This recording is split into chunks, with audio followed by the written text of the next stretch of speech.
Avelao ny elokizy reo ry dado, tsy fantany tokoa izay ataony. Avelao ny elokizy reo ry dado, tsy fantany tokoa izay ataony.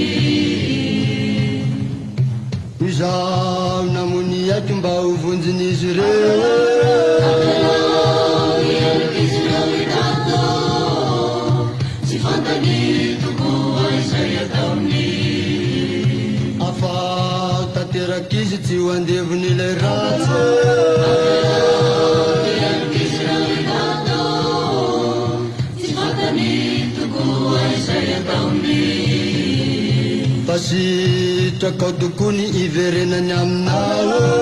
Avelao ny elokizy reo ry dado, tsy fantany tokoa izay ataony.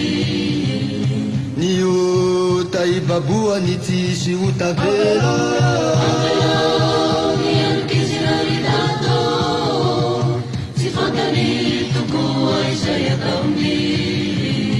Ho azy ireo indrindra no ifonakory dado. Avelao ny elokizy reo ry dado, tsy fantany tokoa izay ataony. Fa tiako hiaraka amiko ny zanaka rehetra.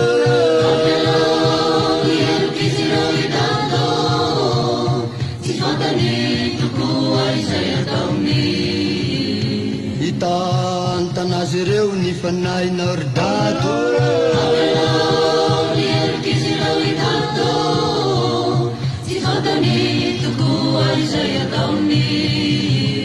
Ho tsapan'izy ireo fa teny rainy ianao. Avelao